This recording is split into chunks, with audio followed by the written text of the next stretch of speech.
The court buzzed with murmurs, each voice dipped in judgment. Cameras clicked. Lights glared. Reporters sat like vultures along the benches, their pens as sharp as talons. It was the trial of the decade. Marin Calloway stood at the center of it all, wearing a simple blue dress that looked faded under the courtroom lights. Her eyes, a stormy gray, stared forward, empty.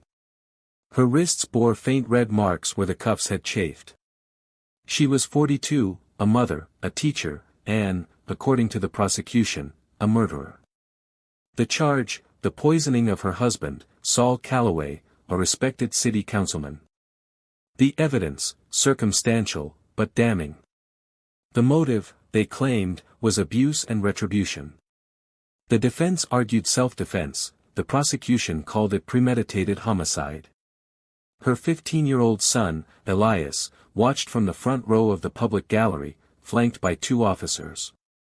He hadn't spoken to reporters. He hadn't cried. He hadn't run from the cameras. He only watched his mother with eyes that refused to blink.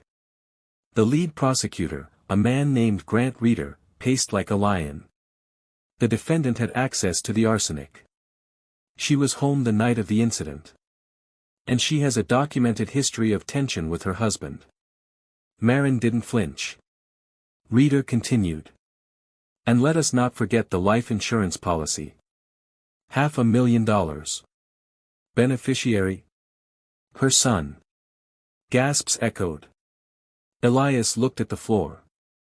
The defense, a young woman named Harleen Voss, stood. Her voice, calm but fierce. And let us not forget the bruises. The police reports. The terrified 911 calls made by neighbors. My client lived in fear. And on the night Saul Calloway died, he was drunk, angry, and armed. But the evidence had been partially lost. Body cam footage from responding officers had somehow been erased. The murder weapon, a wine glass, had no prints. The insurance paperwork had been drafted months before the incident, yet it was framed like motive. By the end of the 3rd week, the courtroom had turned against Marin. The press had already made their verdict. She was the beautiful killer. The teacher turned murderer. A mother with poison on her hands. When the jury returned, it was swift. Guilty, the foreman said. Marin showed no tears.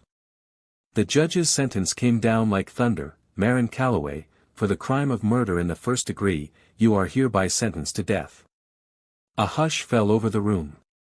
Then a distant wail, someone sobbed into a jacket sleeve. But Elias did not cry. He stood. Every camera swiveled.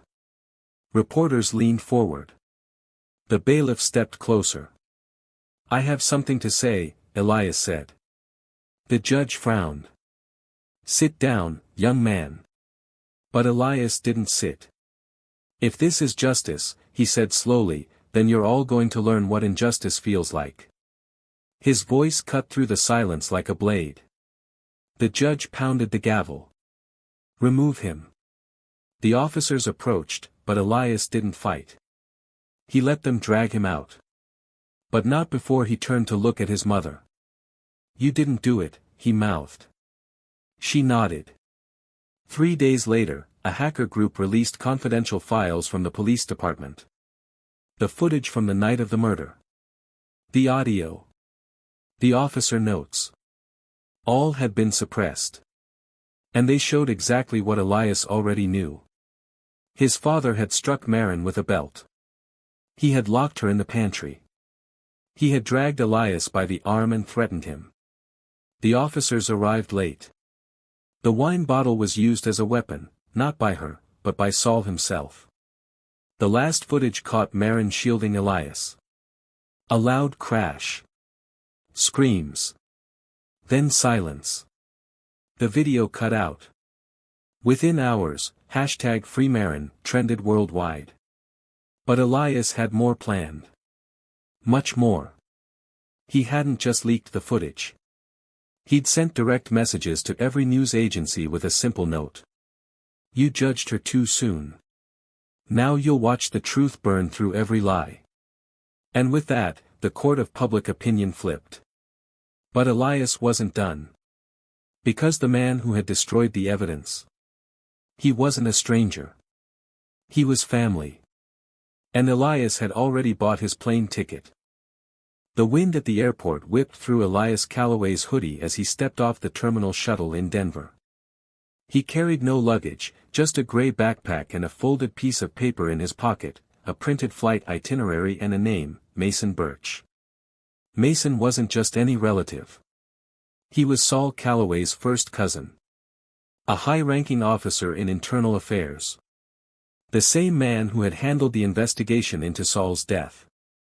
The man who had signed off on the missing body cam footage and filed the official report claiming technical malfunction. Elias had only met Mason a few times. Barbecues.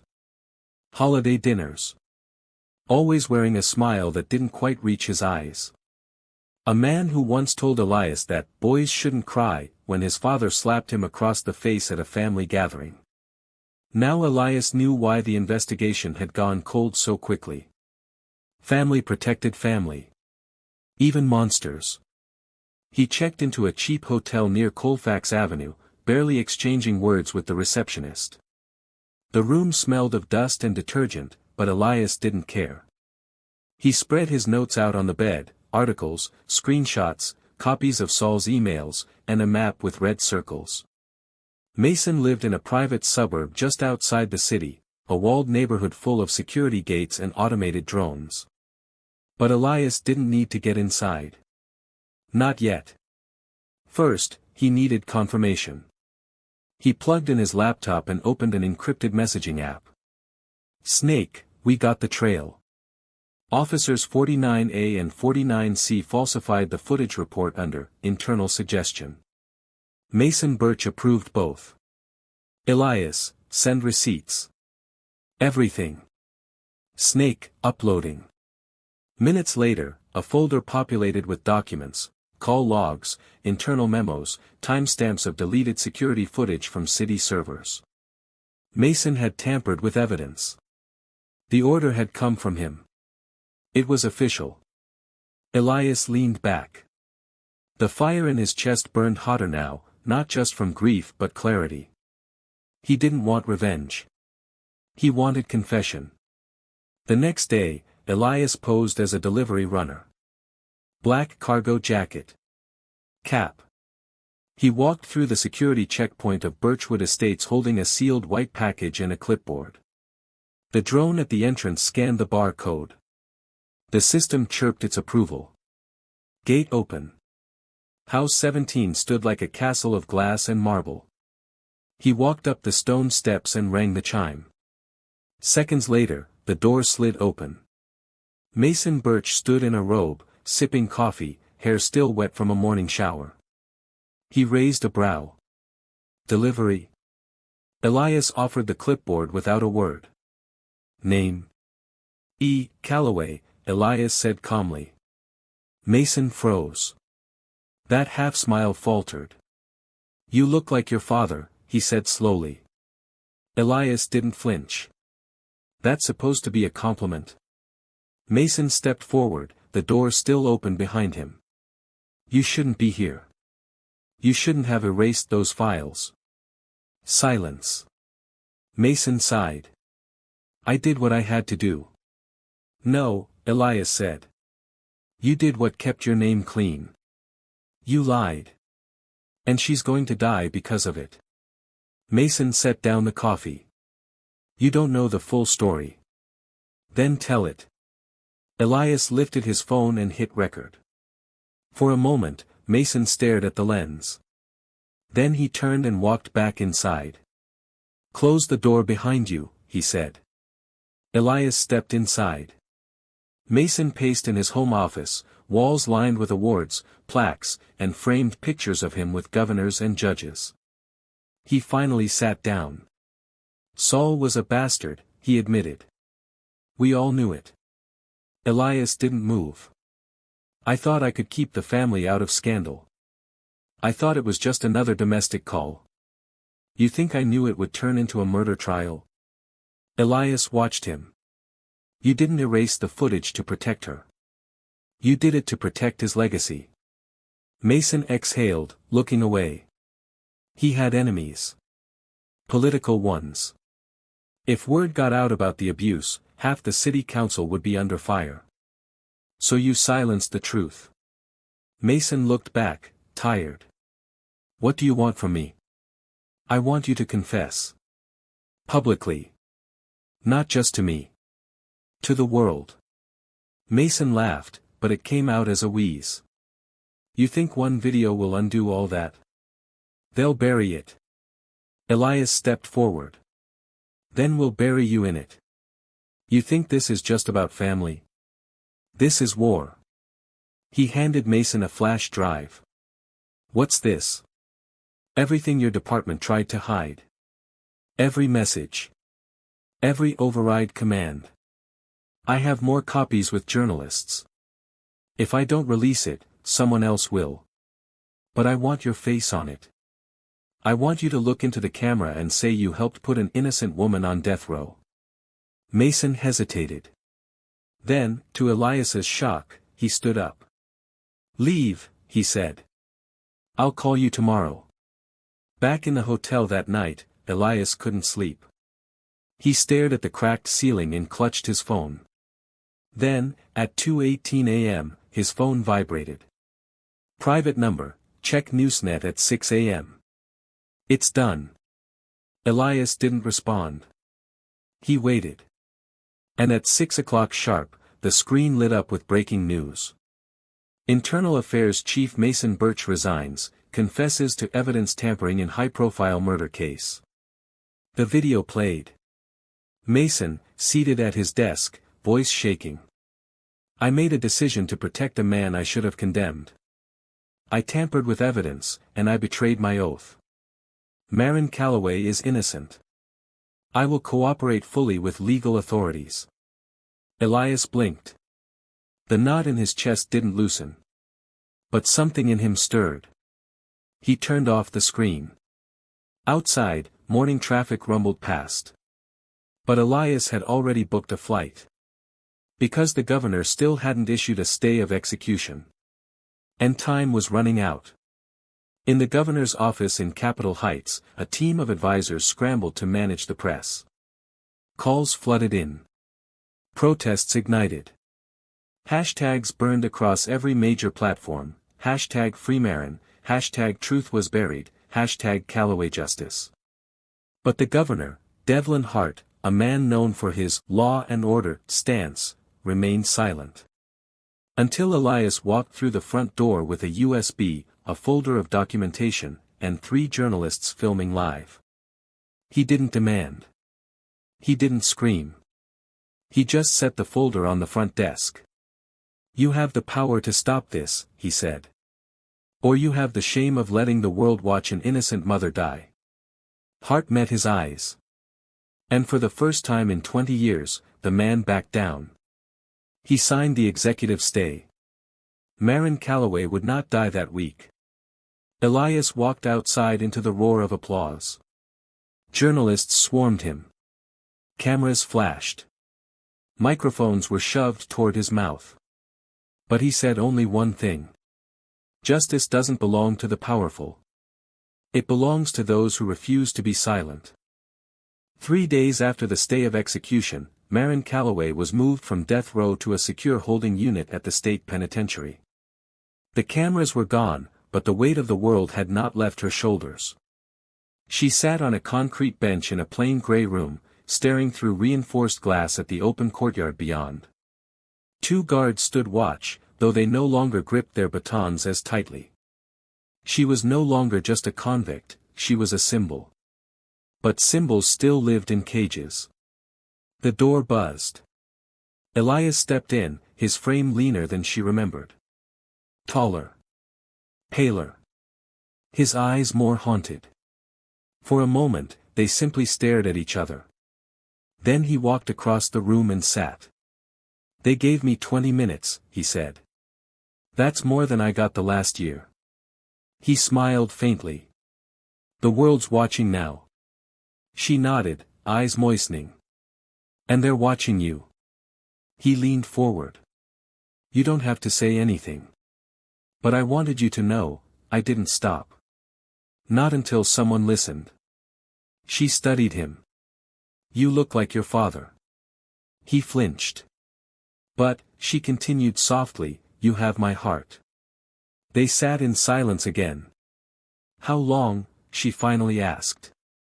They won't say yet. A full pardon's in motion. The Attorney General ordered a review. They reopened the case. She exhaled. Mason confessed, Elias said. The footage, the files, the pressure. It's all out there. And the governor? Back down. He signed the stay live on camera. Marin closed her eyes. For the first time in months, her hands unclenched from her knees. You gave me time, she whispered. That's everything. Elias hesitated. It's not over. They'll fight it. The city council, the unions. They want to bury it again. Let them try, she said. You already cracked the foundation. Across the country, a wave of protests continued.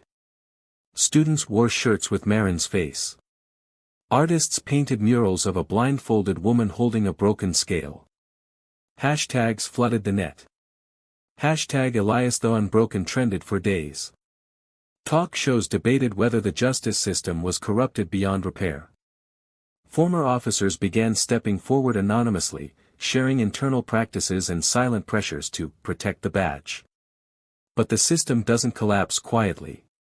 A week after Elias's visit, someone tried to smear him.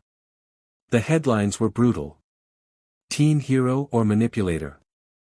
Elias Calloway linked to hacker group Snake. Justice warrior or cyber criminal. The truth behind the Calloway leak. Elias sat in a motel room outside Capitol Heights, watching the broadcast with his jaw tight. His contact, the Snake handler, messaged him again. Snake, you okay? Elias, expected it.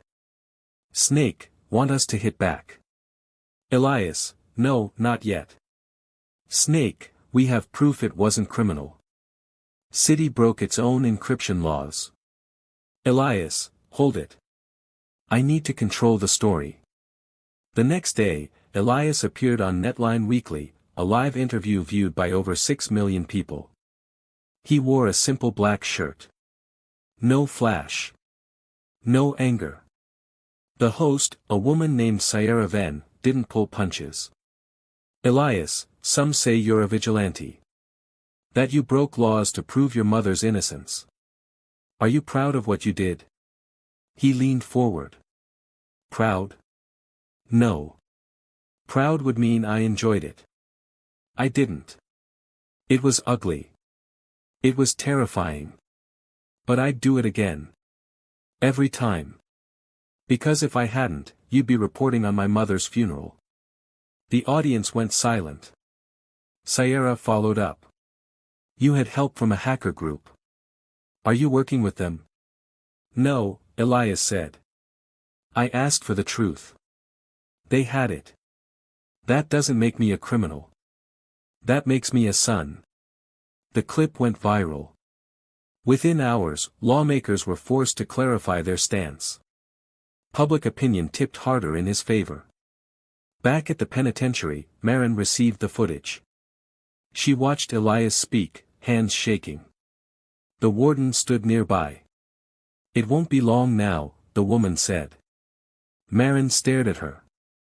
I thought I was going to die in this place. Maybe once, the warden replied. Not anymore.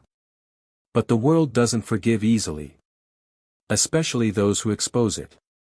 One night, Elias was followed. He noticed the car on Route 7. It changed lanes when he did. It exited when he did. He ducked into a 24-hour diner and sat in a booth with a mirror reflection. The car idled outside. He texted Snake. Elias, I have a tale. Snake, digital or physical? Elias, real. Outside. Dark sedan. Snake, get to location green. Now. Elias left through the kitchen. Snake's safe house was nothing more than an abandoned warehouse on the industrial outskirts. Inside, a group of masked figures sat around monitors and old hardware. One of them pulled off their mask. A woman, no older than 25. Short black hair, an earpiece still humming. "Name's Kit," she said. "We're Snake. And you just became our most valuable liability." Elias blinked. Liability? Every agency with a badge wants to know how you got those files. Some want to arrest you. Others want to erase you. Erase me? Discredit, vanish, intimidate. Your face is a symbol, but symbols can be cracked. He folded his arms. "I thought you wanted to help." Kit shrugged. "We do. But now, you need us more than we need you." The final nail came when the Supreme Court ordered a full judicial review of Marin's case. The media turned again. New trial ordered for Marin Calloway. Elias watched from the back of the courtroom as a new judge, a woman named Talia Rames, called the hearing to order. The court recognizes the miscarriage of justice committed in the previous proceedings. The prosecution failed to disclose exculpatory evidence. "We hereby vacate the original verdict and order the immediate release of Marin Calloway." The courtroom erupted. Elias didn't cheer. He walked outside. The sun was rising. That night, mother and son sat on a rooftop together, looking out over Capitol Heights. Marin wore clean clothes for the first time in years. Elias held 2 cups of coffee. One for her, one for him. She took a sip. "You should be in school." He laughed. "You should be free." They sat in silence. "What now?" she asked. "We tell the story," Elias said. "All of it. Not just ours. Everyone's. The ones who don't get lucky. The ones still trapped." "That sounds dangerous." "Everything worth doing is." Across the net, a new tag began to trend, #CallowayTruth. And a new video emerged. A simple message from Elias. "My name is Elias Calloway. I fought for my mother. Now I'm fighting for you." 1 million views in the first hour. But Elias didn't care about the numbers. He only cared about the silence that was finally breaking. 3 days after the protest, Capitol Heights trembled under the weight of its own conscience. Civil rights lawyers filed motions. University deans issued public apologies for historical silence. Families of the wrongfully convicted poured out from shadowed corners, submitting testimonies, documents, and voices long buried. But the cost was mounting. Marin and Elias had been staying underground, rotating safe houses with Snake's help. Their latest refuge, a church basement lit by votive candles and warm with the scent of bread from a nearby soup kitchen, felt almost sacred. There, Marin kept journals of names she remembered from prison, cellmates with stories like hers, still trapped behind steel. Elias spent hours on encrypted calls, coordinating with legal coalitions, reviewing message drafts, fending off media vultures. And then, the door was kicked in. Betrayal. It was supposed to be a check-in. A new volunteer brought meals and updates. He had the right passwords, the calm voice, the gentle demeanor of someone used to trauma spaces. But when Elias reached for the file he carried, the room went black. Flash bang. Boots. Yelling. Arms pinned. When the ringing in Elias's ears stopped, he saw Rowan Pierce standing above him, gloved hands clasped behind his back. The man's voice was almost calm. "You just made my career, Calloway." Marin screamed. Elias struggled. But it was over in seconds. Detention. Elias was held in a secure federal black site beneath the Capitol Heights federal courthouse. No charges. No lawyers. No light. For 2 days, no questions. Then came the interrogation. Pierce leaned across the table. Tell me where Snake is. Elias smiled through a bloodied lip. In your nightmares. Pierce slammed his fist. They are terrorists. They're witnesses. You used illegal tech to assault a government event. We told the truth. The government didn't like it. Pierce walked away. The cameras never stopped. The pressure builds. Kit and Hux were already in motion. The moment Elias disappeared, protocols activated. Emergency pings were sent to journalists, lawyers, and international watchdog groups. Within 48 hours, the public knew everything. #Where is Elias trended globally. Civil liberties groups demanded his release. UN representatives issued warnings. Hackers from allied collectives launched DDoS waves on Capitol Heights infrastructure. An anonymous drone dropped a banner over the governor's mansion. You hid the sun. We see the system. The release. Under mounting pressure, Elias was released without comment on the morning of the 5th day. Bruised but unbroken, he stood outside the courthouse steps, flanked by Marin and Kit. Reporters surged. Elias raised a hand. They can lock the doors, but they can't silence the message. This isn't about me. It never was. It's about the people still waiting for their day in the sun. New alliances. Behind the scenes, things shifted. 3 state senators resigned. A whistleblower inside DHS leaked internal memos proving Pierce's extrajudicial actions. The Department of Justice opened a federal inquiry. Marin was invited to speak before the Senate Oversight Committee. Elias turned down television deals. He gave his first long-form interview to a community radio station, seated on a plastic chair with a coffee-stained mic, telling his story to the people who mattered. And at the end of that week, Kit received a message from a mysterious network in the Southern Coalition territories. Snake isn't alone.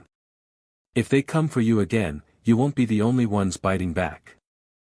The hall was cavernous, its ceiling carved with gold-tinted latticework and murals of false victories. The Senate Oversight Chamber in Capitol Heights had never been more crowded. Cameras hovered like wasps. Senators in tailored suits shuffled through their notes with practiced solemnity. What they didn't realize was that the people had brought their own witnesses. Elias sat next to Marin, both dressed simply. Kit stood nearby, a tablet glowing with live feeds. Snake had wired the entire building for instant signal replication. Every moment captured would be broadcast and censored, even if the government tried to control it. The chairwoman of the Oversight Committee, Senator Unia Teldan, cleared her throat and tapped the mic. We now call this session to order. Our focus, the events surrounding the wrongful conviction of Marin Calloway, the illegal detention of her son Elias Calloway, and the unauthorized actions of Agent Rowan Pierce. Gasps. The name was never meant to be uttered. The walls were cracking. The testimony. Marin stood first. Her voice didn't shake, though the scar on her wrist itched. She told them about the night her husband died, not as a moment of murder, but of survival. About the bruises. About the silence. About the system that mistook fear for motive and love for manipulation. She ended with one line. You locked me away for protecting my child. What will you do now that the truth is out? The room fell silent. Then Elias rose. He wasn't eloquent. He didn't need to be. He told them what it meant to watch his mother go to prison for something she didn't do. What it meant to carry that injustice like a second spine. They built a machine that eats lives. I pulled the gears loose, and you called me the criminal. Then he turned toward the cameras. But I'm still here. And I'm not alone. Kit triggered the first wave. Every public screen across Capitol Heights lit up, not just in homes or plazas, but in schools, police stations, courthouses. Each screen began showing faces. The stories. The confessions. The cracks in the justice machine. The collapse. Agent Pierce stormed into the chamber, flanked by 2 DHS officers. This hearing is over. These leaks are acts of cyber-terrorism. Senator Teldan stood. You do not command this room, Agent. You're allowing a security threat to disrupt federal integrity. Kit stepped forward, her voice ice. You disappeared a teenager without charge. That's not integrity. That's a regime. Pierce turned on her. You're Snake. Kit smiled. We all are. From the balconies, more people stood. Teachers. Paralegals. Students. Ex-cons. They wore pins, tiny serpent symbols. Dozens. Then hundreds. The audience had been seated. The chamber became a hive of silent resistance. Elias whispered to his mother, we don't need them to fall. Just to flinch. And they flinched. The orders unravel. The White House issued a statement that night, Agent Rowan Pierce was suspended pending investigation. Internal Affairs would review all detentions executed under the Integrity Protection Protocols. But the real shift wasn't in government. It was in the streets. In every major city, murals appeared of Elias and Marin. Podcasts dissected the trial. Grassroots legal defense collectives were formed, inspired by the Snake model. Churches opened their basements for legal aid. Universities launched free clinics to audit wrongful convictions. And the victims came. They came by train. By foot. By video call. Telling their stories. Asking for someone to believe. The reckoning. On the 6-month anniversary of the protest, Elias returned to the Capitol Plaza, not as a fugitive or folk hero, but as the keynote speaker for the National Tribunal on Restorative Justice. This time, he wore no mic. No screens. Just his voice. We are not the broken. We are the proof that the system can't hold us forever. If the machine keeps turning, we'll keep jamming it with truth until it cracks for good. He stepped back. Marin came forward. I lost years. But I gained a future. One my son bled to give me. One your silence tried to take. There was no applause. Just tears. And from that silence, something new was born. The future. Snake rebranded. It became Redeem, Restoration, Equity, Defense, and Memory. A coalition. A movement. Not just hackers, but archivists, defenders, survivors. Elias declined a leadership title. He returned to school. Quietly. Studying law and sociology. Always watching. Marin opened a center for trauma survivors of state violence. Kit disappeared underground again. But her code showed up in tools used by defense lawyers across 5 countries. And Rowan Pierce. Tried. Convicted. Imprisoned. His cellmate was once a boy he'd helped silence. Justice doesn't always scream. Sometimes it whispers just loud enough to change the world. Epilogue. Years later, when Elias walked his daughter past a mural of Marin in the city square, he asked the little girl. Do you know who that is? The child nodded. Grandma. The one who made the whole country listen. He smiled. She didn't do it alone. The girl tugged his hand. But you helped. He looked to the horizon, where digital billboards cycled not ads, but names of the freed. Faces of those reclaimed from injustice. Yeah, he said. We all did.